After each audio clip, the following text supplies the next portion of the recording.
Where we're going to start today is try and see if you could work out the link between the fact that Hashem created the world in 7 days, 6 days and the 7th day he rested, and the fact that Hashem gave us a land to conquer that had 7 nations. See a link? Yeah. Now, the truth of the matter is, before we can even have that conversation, based on what we've been learning, which is about the fact that there are 10 spheros, 10 different channels of energy that Hashem uses in order to create, then you really have to wonder, if there are 10 channels of energy, why are there 6 days of creation? And then with Shabbos the 7th, why are there not 10 days of creation? Okay, so that's what we've got to try and work out. How is it that if the template is 10, how come the action is 7? Likewise, even though we talk about 7 nations in the land of Canaan, that's not 100% accurate either. Because with a little bit further investigation, you actually discover that there are 3 other nations. Right? So there's again another link. There's another link between the days of creation and the nations of Canaan. So right now, I'm going to leave that just kind of hanging, and we're going to come back to it, but just keep that in mind, because it is an interesting part of the conversation we're going to have today. We are at the point where we're crossing the threshold. Up until now, all of our conversation has been around the intellectual process. So we spoke about Keser, which is beyond the whole process, and then we spoke about the 3 facets of the intellectual process, Chokhmah, Bina, and Da'as. Now we're entering into the realm of what is called Middos, characteristics, attributes, traits. That's where we are now. And there are 7. There are 7 of these Middos, 7 of these traits. And we've got to try and work out, before we get into the detail, before we start talking about what each of them means, which we'll do, obviously, but before any of that, we've got to understand what is this world of Middos and what makes it fundamentally different to the world of intellect. Now, I know I'm throwing a lot of abstract concepts over here, one after the next, but we're gonna kind of tie it all together. So just hang in there. It's all going to come together. But before we can do any of that, you know that you've been learning enough Jewish mysticism when you can start to make mystical jokes. So I'm going to tell you a mystical joke, and if you don't get it, that's only because we haven't yet got to this part. So the joke goes like this. What did the Middos, which are, as we're about to learn, they are sometimes called Zeir Anpin, say to the Moichin, the intellect, which is called Arich Anpin? What did they say? So the joke goes, why the long face? Now, right now, that could be a completely meaningless joke, but it's directly relevant to what we're going to be talking about, because we're talking right now about spheroids, about 10 different energies, 10 different channels of divine intervention in existence. The truth of the matter is that we can't just simply look at them as channels, or as energies, or as powers, or as attributes. We actually have to look at them as organisms. Now, this is something, a perspective, an insight into the whole spiritual world that the Arizal introduced. So the Arizal introduced a concept, organisms. So the Arizal introduced a concept called Partsufim. Ever heard this? It talks about this concept called Partsufim, which basically means the direct translation of a Partsuf is a face. But the reality is that when he talks about Partsufim, he's actually talking about entire organic structures.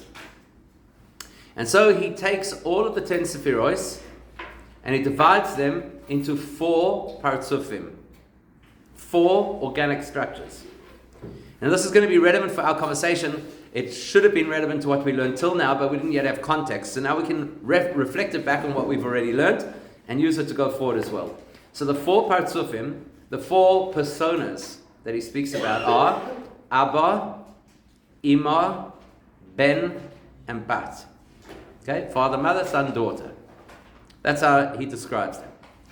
There's another way that we describe them, and that is, we take the 2 partsufim, Abba and Ima, which are Chokhmah and Bina. And why we call Chokhmah and Bina Abba and Ima, we touched on this briefly when we first started talking about Chokhmah and Bina, is because the role of a father in the conception of a child is to create the catalyst for the development of a child. The role of the mother is to develop that child, to develop that seed. So in the same way, Chokhmah is the catalyst of new information, new understanding, new perspective. But without Bina, you cannot actually flesh it out, you cannot expand it, and then it doesn't develop into anything. So Abba and Ima, father and mother, are ways of describing the interaction, the interplay between Chokhmah and Bina. You take Abba and Ima and you put them together, so that, says the Arizal, forms what we call Arich Anpin. The direct translation of Arich Anpin is literally long face. Okay? Both with an aleph. Arich Anpin. Arich, like the word aroch in Hebrew, and Anpin is the Aramaic version of the word panim, which is a face. Okay, so Arich Anpin, the long face. The next aspect of the 10 spheros, which is the 6 Middos, which are called Ben, the sun, they are also called Zeir Anpin, the small face. Now that's a great introduction to what we're going to be speaking about today, because we need to understand what is the difference between a long face and a small face. Sorry, what's the long face again? Arich Anpin is the long. You want me to write it? What's that representing? Oh, that represents the intellectuals. So that's Chokhmah and Bina. Okay, is Arich Anpin, and the Middos are called Zeir Anpin. Okay, so it's the long face and the small face. I only use the word short because Zeir does not mean short, it means small. Let's try and understand what this means.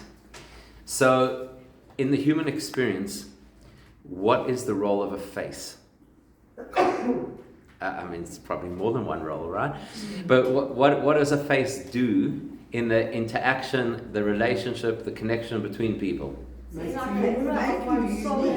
Makes you unique. That's the first thing. It makes you unique. No two people have the same face. It's an expression. Rather than a reflection is somebody else, right? It's an expression of yourself. So that's why often, and that you could use to identify the individual, because each face is different. So that's why very often a person will say one thing, but their facial expressions will tell you something else. Yeah. Because ultimately, your true self expresses it through your non-verbal communication, what we call micro-expressions. So when you learn these things, you can actually read people far better than just taking them at their word. Yeah. So, in other words, the face of a person is a means of the person sharing themselves with others. Inadvertently. And when you share yourself inadvertently, it's usually more authentic than when you share yourself consciously. So the person who gets up to give a talk, consciously they've got their whole message that they want to convey, the impression that they want to make. They want, for example, that everybody should think that they're a really good person, or whatever the case is.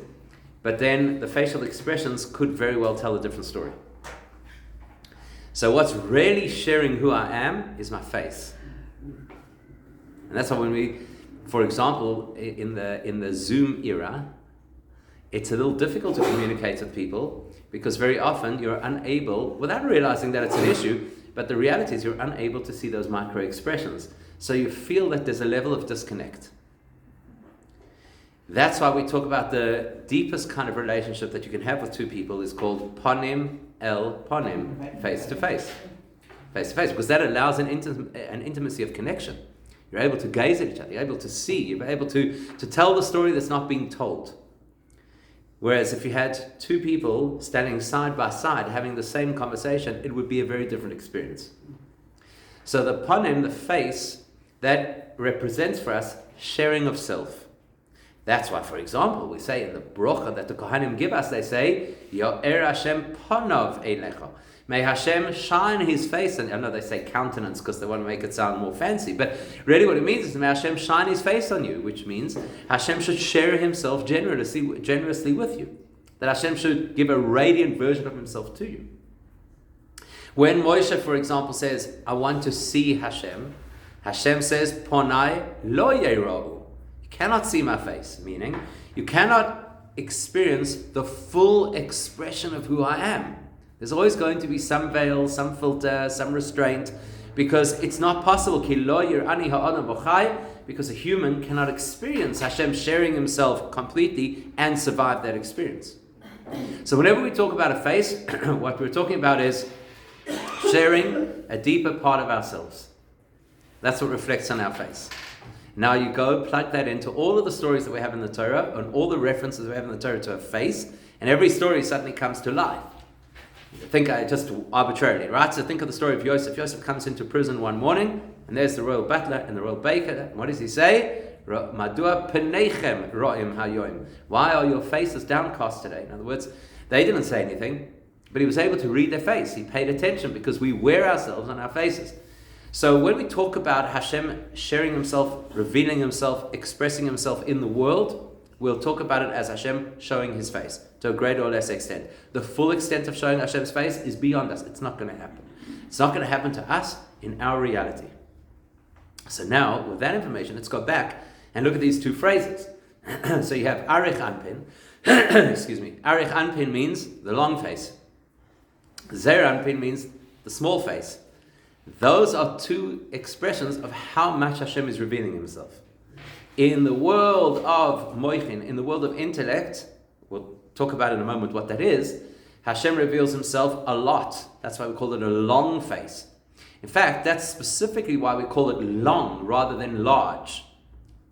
Because the difference between long and large is that large, Hashem is always large. In fact, Hashem is beyond measure. Hashem is infinite. That's not a surprise for us. Long represents, just think about it this way, in Hebrew letters, we know that the Hebrew letters represent the energies of creation. So what's the shortest or smallest letter? Oh, is the Yud, right? And if you want to convert a Yud into a Vav, make it long. So what do? You pull the Yud down. So long represents bringing something down that was previously beyond and now becoming accessible. That's exactly what it is. When you share it, when you share your face, what you're doing is you're taking something that was not yet accessible to other people and you're starting to share it with them. So Arich Anpin means that Hashem is giving a tremendous amount of revelation. Zer Anpin implies that Hashem is only sharing a very limited version of himself. So in order to create our world, we know that in order for Hashem to create our world, he actually hid himself a lot.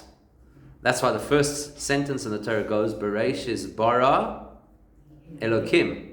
Elokim is the name of din. Elokim is the name of measurement, of restraint. Because that's what din is. Din is law and order. It's all about discipline. It's all about restraint. It's all about knowing boundaries. So in order to create the world, Hashem invokes Elokim, a restraint of his face. He doesn't share himself without limits. And that's how our world comes to be. So therefore our world lives in the reality of Zeir Anpin, the smaller version, the filtered version, the downgraded version of divine revelation. There is another reality that is beyond our world. And when I say our world, we're not just talking about earth. When we say our world, we're talking about whatever was created in the 6 days of creation. Bereshis bara Elokim. What is beyond that? What is beyond creation? Arich Anpin. A much greater, more profound revelation of godliness. So let's put that into very simple, relatable terms. Very relatable. What mechanism did Hashem use in order to create the world? Speech. Hashem said, Kihu Omar Vayehi. Hashem spoke and things came into being.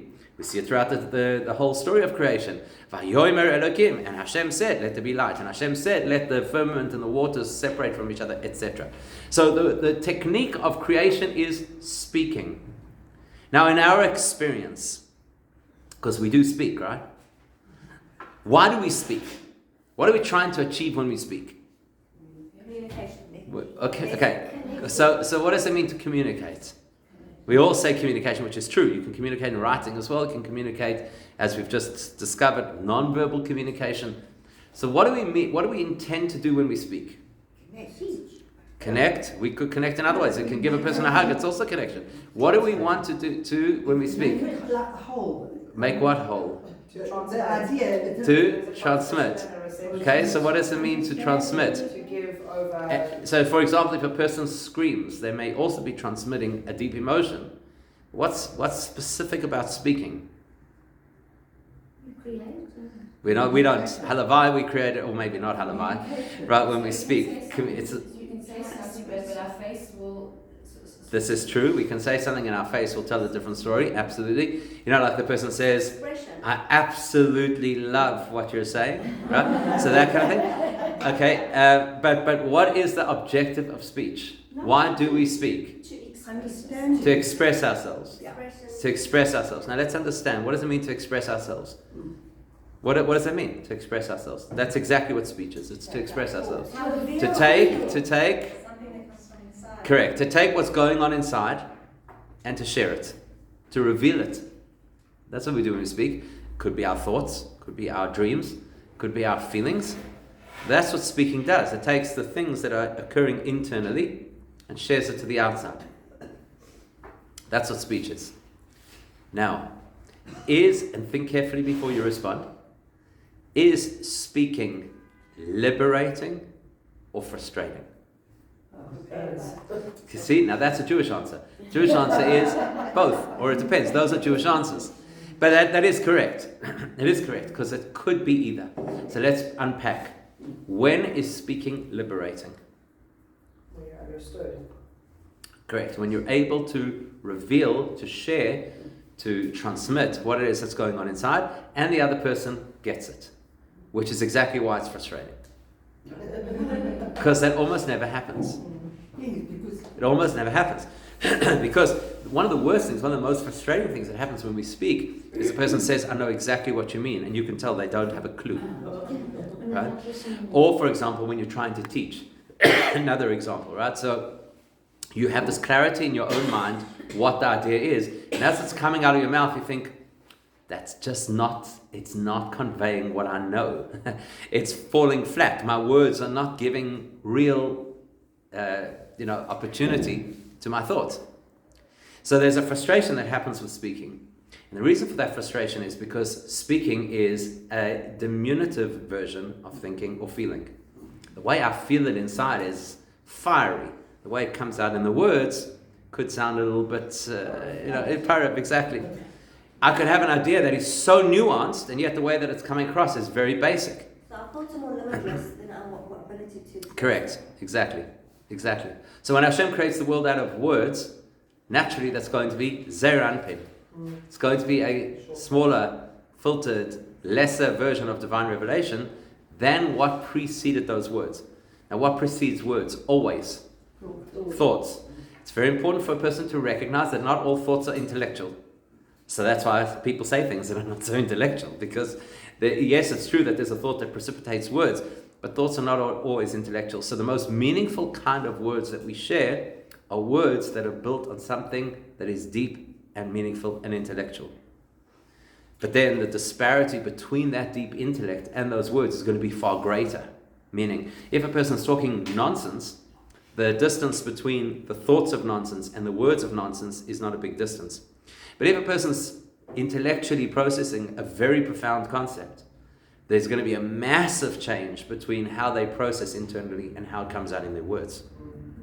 So Arech Anpin, the much more mature, developed, profound version of the creation, is the intellectual process behind creation. Why there's a creation, what Hashem intends with His creation, etc., etc. Who's Hashem speaking to? Who's Hashem speaking to? It's a good question. So the big difference between us and Hashem is we require an audience in order to speak, and Hashem creates an audience by speaking. So the similarity between us is that speech is always to an other, except that for us we first need the other. So if I was standing in this room and nobody was here and I was speaking, you wouldn't invite me back next week, right? Because that's not a healthy place to be. So we require another, and Hashem creates another. So the only similarity is the fact that speaking is to another. Okay? Angels are not created yet. Right? In order to be created, to create angels, you have to speak. Who's he speaking to? It's the same principle. Okay, so coming back, now it's not simple enough, or it's not as simple as that you can just say that Hashem created the world through speech. That's true, but it's not everything. We say in our davening on Shabbos, and we say it in the Kiddush on Shabbos as well, Ki sheishes yamim asa Hashem es hashamayim v'sa'aretz. Now, immediately in Kabbalah, it points out that sentence has a grammatical error. Okay, so let's read it again. Ki, because sheishes yamim, 6 days, asa Elokim es hashamayim v'sa'aretz, Hashem made the heaven and earth. So it should have said ki, because be sheishes, in 6 days, Hashem, because that's the fact. It was a period of time of 6 days, so it should have said, in the period of 6 days, that's when Hashem created heaven and earth. But it doesn't. It says, because 6 days Hashem created heaven and earth, and that is a deliberate ambiguity, because the other way to read it is, because the 6 days Hashem used to create heaven and earth. What does that mean, 6 days? So, we understand, and this is not higher grade, that the big difference between day and night is whether you can see or not see. Right? That's a big difference. Of course, we have electric light, so we experience night differently. But the way Hashem designed the world is that daytime is where things are obvious and revealed, and nighttime is where things are hidden and concealed. So when you speak about day, it's very much that theme of revealing. So 6 days means 6 methods of revelation. That's what Hashem used in order to create the world, and that's why there are 6 days of creation. Because out of the 10 Sephiros, only 6 of them, we'll talk about Shabbos when we get there, okay? But only 6 out of the 10 were shareable, were going to be revealed with us. So the earlier part of the 10 Sephiros, which are represented by Chochmah, Bina, and Das, they remain beyond our world, beyond our scope. In other words, we don't, just in plain English, we don't understand how Hashem thinks. As the prophet Yeshaya says, Loi machshavoisai, machshavoiseichem, my thoughts are not your thoughts. Hashem's intellect is infinitely beyond ours, and we have absolutely zero access. We can't even use the term scratching the surface, because the surface implies a finite depth, and we're scratching a finite version of that depth. No, it's an infinite depth, and therefore no matter what you scratch, you haven't begun to scratch the surface. So there are 3 aspects of the divine system that predate creation, and only 6, and then we'll talk about the 7th, that are invested into creation. So Sheishes Yomim Asar means that Hashem made our world primarily run on 6 types of divine energy. The 6 proactive elements of divine energy, which are called Zeir Anpin, the small, measured, downgraded version of divine energy. That's what our existence runs on. And as we go through what these different middos are, we'll be able to associate them with days of the week. Energy is associated with days of the week because each day of creation replays on a weekly basis. That's the cycle Hashem created. Not only that, we're also told that Hashem created a world that's going to last for 6 millennia. And then there's a 7th millennium, which is a Shabbos environment. So not only can you link this to the days of the week, you can actually link this also to millennia of history, which are also supposed to reflect these energies, which is fascinating stuff. But we'll get to these things when we get to them. Right now, however, we've got to remember our template is we examine ourselves, understand how we work, and based on that we get insight into how Hashem works, because He's created us in His image, and therefore He's allowed us an opportunity to be introspective and to self-examine and use that to be able to understand something of the divine system. So let's look at ourselves. If we're now crossing from the world of the intellect into the world of Middos, and you'll see I keep saying the word Middos, and I'm trying to avoid the word emotions, even though sometimes that will creep in. But emotions are misleading. The term emotions can be misleading for us because the minute people hear the word emotions, they think of the experience of feeling an emotion, and that's not accurate. When we talk about Middos, it's not necessarily the feeling of emotion. We're going to talk about that in just a moment. So if we're now making this crossover from the world of Moichin to the world of Middos, what does that mean in our reality? It's really simple. Right now, we are doing a Moichin exercise. We're doing an intellectual exercise. That's what learning Torah is. It's an intellectual exercise. So that means we're navigating concepts. Some of the concepts might be brand new. Some of the concepts may be things we're aware of, but now we're seeing them in a different light, a different context. So we're going through an intellectual process. And today, particularly because we're starting to talk about Middos, we're actually going to be talking about things that are very practical and very relatable. So what happens to us is we sit here, we listen, we learn, we discuss, we debate, we question, and then at the end of it we think, wow, that's really amazing, and my life has changed because I now have this intellectual information. But what happens, of course, is you walk out of the door, and this is a psychological fact that crossing through a doorway creates amnesia. That's literally why it is you walk into a room and you say, why am I here, right? Because there's actually a psychological principle that when you cross over into a different room, you forget, your brain like kind of rewires. So we walk out of here and it doesn't necessarily affect us. So the question is this: what's more important in life? Is it more important to build up a great reserve of information or depth of intellect, or is it more important to modify and improve our character? Number two. Right?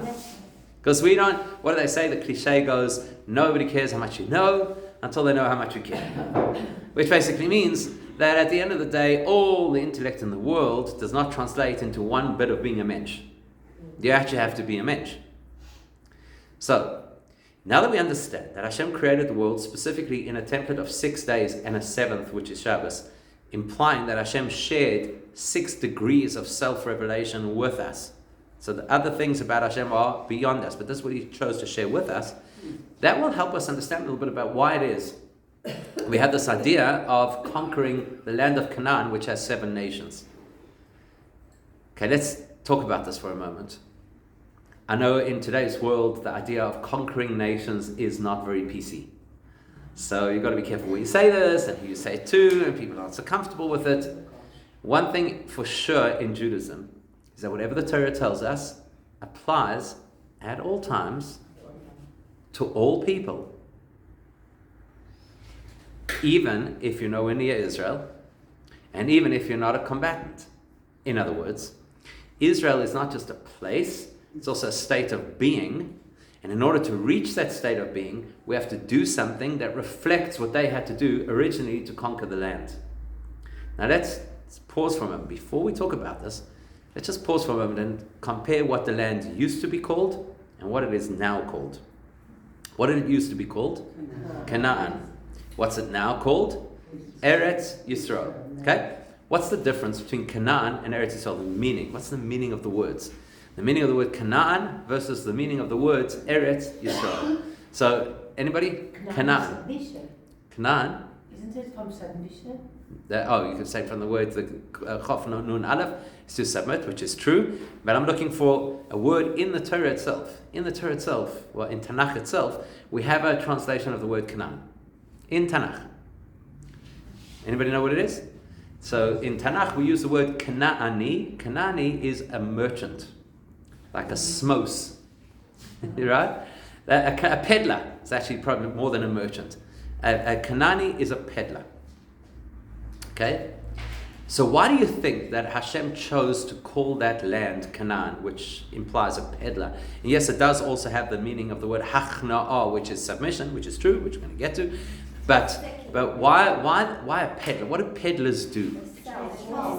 That's it. Transactions, right? It's transactions.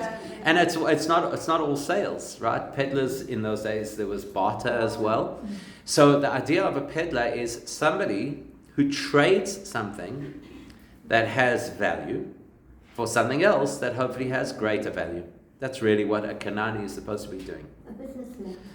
Correct, but it's specifically a trader, somebody who is trading something that has value or something that hopefully has greater value. Didn't we have to battle against the Canaanites? Correct, exactly. So now the question is, why are they called Canaanites? Let's start there. Why is the land, not the people, why is the land called Canaan? The reason the land is called Canaan is because although in its original form, and the Torah is very clear about this, it was a deeply promiscuous place. It was full of idolaters and adulterers. It was a horrible place. And yet Hashem wants us to go in and use that place to trade for something of greater value. That's why it's called Canaan. Right? The reason it's called Canaan is because there's a lot of potential. And the objective is that you've got to go in there, make an investment in order to get that return on investment, in order to realize that potential. So that's Canaan. Now the problem is, in order to get there, there are 7 blockages, which are represented by these 7 nations. Now it's exactly the same internally, because every one of us, by nature, if we're left to our own devices, we are, as the pasuk says, that Adam Iperi Yivale, that we're wild animals by nature. That's just how the human being is. So we're like in a Canaan state. When we're in our raw state, we're like Canaanim. And the objective is to make some kind of a trade, some kind of an investment, so that what emerges on the other hand is something much greater. What's on the other side? Eretz Yisrael. So now, we know that Yisrael, there are various ways that we could interpret the word Yisrael. One of the ways we interpret the word Yisrael is Yashar Kel, right? It's like a direct line to Hashem, or being upright for Hashem. There's another way that we interpret the word Yisrael, and that is with a little bit of switching around the letters. Li Rosh. That I achieve a status of being at the head. In other words, that a person reaches the pinnacle of their spiritual development. What does the word Eretz mean? The Gemara tells us, interestingly, that if you look in the Torah, most countries in the Torah are not referred to as Eretz. Occasionally you have Eretz Mitzrayim, right? Like Eretz Mitzrayim, that's when it's in context of Eretz Israel. But generally, lands are referred to only by their name. Midian, Moav, what's the name? Even Mitzrayim, etc. Israel is always referred to in the Torah as Eretz Yisrael, not in Chumash, but in Tanakh. So why is it Eretz Yisrael? The Gemara says because the word Eretz is from the word, two words, Ratz to run and Ratzah to want. So Eretz sheratza lasas usoin koina, that this is a land that runs to do what Hashem wants. So the transformation of Canaan into Eretz Yisrael represents the transformation from being in an environment that is just wild and undisciplined into an environment where you are passionate and enthusiastic to do what Hashem wants. So that is a summary of what life is all about. That's the summary. That's the objective of what life is all about. That we have to recognize that if we're left to our own devices, we might go a little bit meshuggah. And the goal is to get to a point that where our passion in life is to do what Hashem wants. In other words, not just simply to commit to do what Hashem wants, but should be our passion. Eretz Yisrael. How do we get there?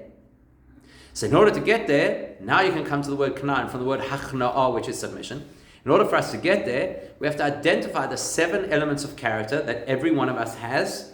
Then of course we've got to be a little bit more personal about it and say, out of those elements of character, which are my dominant elements, which are my submissive elements or weaker elements, which are my positive traits, which are my not so positive traits. We have to identify all of that. And then once we get those 7 attributes of character aligned with what Hashem wants, we're on our way to becoming Eretz Yisrael. And in the same way as it was a conquest back then, historically, the reality is to be able to change character is a battle. It doesn't just happen. You could take years and years and years and years and years just to modify one characteristic, one trait. So that's why it's associated with a battle. And that's where we're going now, is into the conversation about these traits. Now, spoiler alert.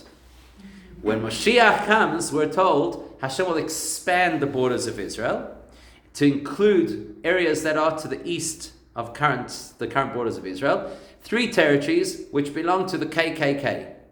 The Keni, the Kenizi, and the Kadmoini. That was promised to Abraham originally, but it was never given to the Jewish people at the time of Joshua. It's reserved for the time of Mashiach, which means, and this is really valuable information, that to try and modify our intellectual makeup is not a focus. That doesn't mean we shouldn't learn. Of course we should learn.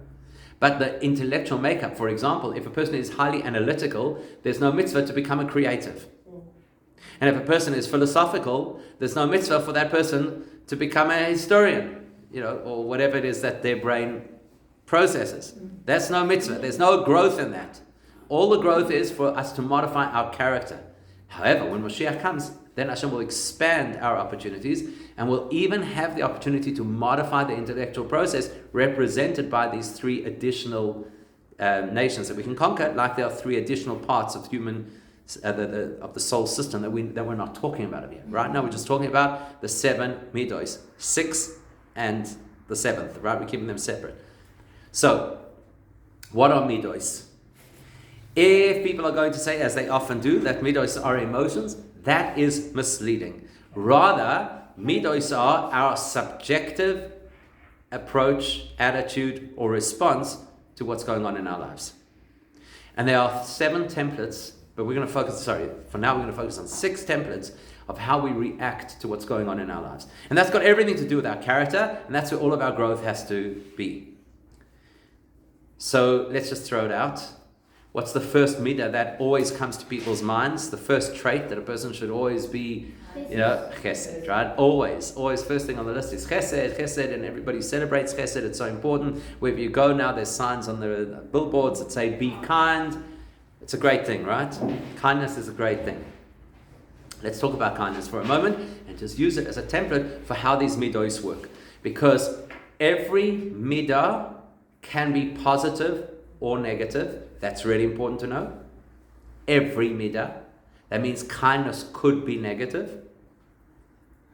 Also, every midah could exist in one of three ways, or one of three depths. So we call these ibur, yenika, moichin. I don't want to get over technical over here. I'm just throwing it out. It's like the developmental stages of a child. Ibur is in utero. Yenika is while nursing. Moichin is where the child starts to develop a mature mind of its own. Okay, those are the three stages of development in exactly the same way. Okay, so ibur, I can write it also if you'd like. Okay, so remember, we said Av Va'im is Chochmah and Bina. Now we're talking about the child. We're talking about the Ben. We're talking about the son at this point. Still get to the daughter. Right now we're talking about the son. So in the development of the child, if you have intellect which produces emotion, healthy middos, then it must grow in a similar way to how children grow. So you've got three levels. You've got what we call Ibur, the pregnancy state. Then you have Yenika, which is the lactation state. And then you have Moichin. It's very interesting. The Gemara says, Ein hatinok yodeh likros Abba, that a child does not know how to say the word Abba, in other words, doesn't know how to speak until until it's able to eat solids. It specifies dagon, which is wheat, because there's a whole spiritual connection between wheat and the ability to communicate, which we're not going into now. But just because we're identifying three phases of development, these are the three phases. So in utero, what happens? How does a baby survive in utero? From the mother, right? There's no action on the baby's part. It's a completely passive nourishment, and it's completely dependent on the mother. Yenika is also completely dependent on the mother, but the child also plays a role as well. So the child, for example, has to alert the mother to the fact that the child is hungry. And the child has to be able to process the swallowing and so on and so forth.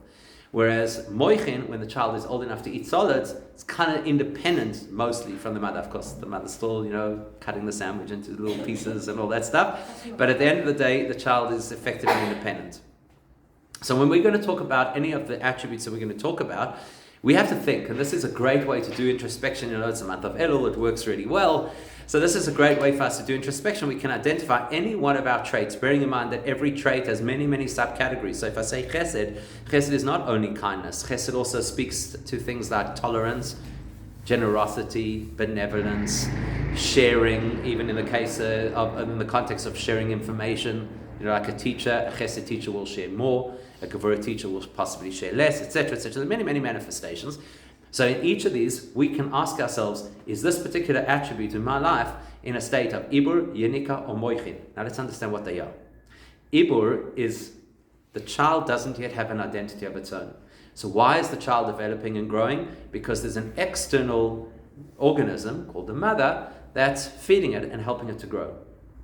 So here's an example of an attribute that is in a state of ibur. Would you agree that respect is a healthy attribute to have? You would, right? Okay, I'm glad. Just a quick check. So now the thing is this, respect can manifest in many ways. One of the ways that respect manifests is that you greet people. That's a sign of respect, that you greet people and you ask them how they are, especially if those people are older than you. So if we're decent parents, then we tell our children, we teach them, and we hopefully model to them that when there's somebody who comes into your space, you greet them and you show some interest in their life. Now, how many children greet people because their parents told them to, and that's where it starts and ends? Plenty, right? Plenty. And how do I know that that's the case? Because when the parents are not around, they probably don't do it. And even if the parents aren't around and they do it, it's not necessarily because it's something that they resonate with. It's because this is something that they have to do. So we would say at that point, their attribute of respect is in a state of ibur. It is still developing internally. It isn't yet part of their independent reality. To put it differently, things that we do because they are societal norms. Right? And there's a lot of that actually. There's a lot of that. So for example, if you stop at the red light and somebody comes over to your car and says that they're hungry and you give them something, that doesn't necessarily mean that you have the attribute of chesed in a meaningful way. It could just be, this is what we do. We live in this country. This is how we roll. We keep things in our car to be able to give people at red lights. It's not necessarily because we feel a deep emotional connection or a mature version of that attribute. So every one of our attributes starts off in that way. We start off feeling a particular attribute, not every one of our attributes, many of our attributes, we feel in a particular way because that's what is expected of us. The next level, more developed level, is yenika. Yenika implies that it's, we'll use the expression in English, we'll say, it's mother's milk. Those are the attributes that we say, they're just part of me. This is who I am. I didn't need somebody to tell me. I didn't need somebody to direct me to do this. This is who I am. I am a kind person. Now, needless to say, that is a lot more advanced than a person who's just going through the motions, because this is a societally acceptable way to behave. You know, this is somebody who actually feels it. So let's go back to the idea of respect. There are some people who are just, that's how they are. They just are respectful people. They honestly feel that somebody deserves their respect. And when they come over to you and they ask you how you're doing, you immediately detect that they're not going through emotion or just checking a box, that they actually feel a sense of respect for other people. And it's a beautiful thing to see. And of course, we all wish that we had these traits. Now, we all have, in the bouquet of the 7 major attributes, we all have some that are yenika, that this is me. Every one of us.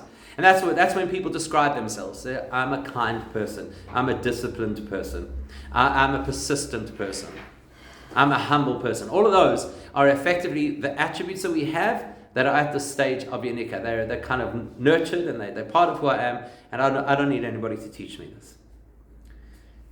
All growth happens in the next area of attributes, meaning there is no real growth in just doing something because it's expected, and there's also no growth in doing something because it is natural. All growth happens in the third I don't want to say quadrant, because it's not quadrant, but in the third tier, which is moichin. And that is where I understand with my mind the value of a particular attribute, and therefore, because I appreciate its value, I work to instill it. This is what distinguishes humans from animals. Because an animal could very well have a particular nature. As anybody who's a pet owner will be able to tell you, my dog is the best dog in the world. Right? Has the most incredible nature and it's just so wonderful, etc., which is true, and it can't change. In exactly the same way as a lion cannot change its predatorial attribute. That's just what it is. If it changes, it dies, it starves. So humans are the only beings that are capable of objectively analyzing something, appreciating the value of it, and because of that, going through a process to instill that value in my life. Which means that moichin allows me the possibility to shift my nature, to shift my attributes. And that's where all growth happens. So before we get into the specifics of what the various middos are, we really have to know that the objective is to be able to identify which are our strong middos, which are our not so strong middos, which of our middos veer into the world of unhealthy behavior, and then to recognize that moichin allows us the opportunity to control middos, which means we already learned that creation is a 7-faceted reality. And before that creation, there are the 3 other facets called intellectual process. We are no different. Our being, our character, our personality is a 7-faceted reality, in addition to which we were endowed with the gift of intellect that allows us to learn, and based on that to direct and remodel the creation. In exactly the same way as Hashem could remodel His creation at any time, should He choose to, He's allowed us to do the same, to conquer our Canaan, to turn it into an Eretz Yisrael. So that's a really important introduction before now we're going to start getting into the details. What is Chesed, what is Gevurah, etc. But this was a very important introduction to understand. Whatever we're going to learn, at least as it relates to ourselves, has to be with a view that there's always room for growth. And that's where all of our spiritual development takes place.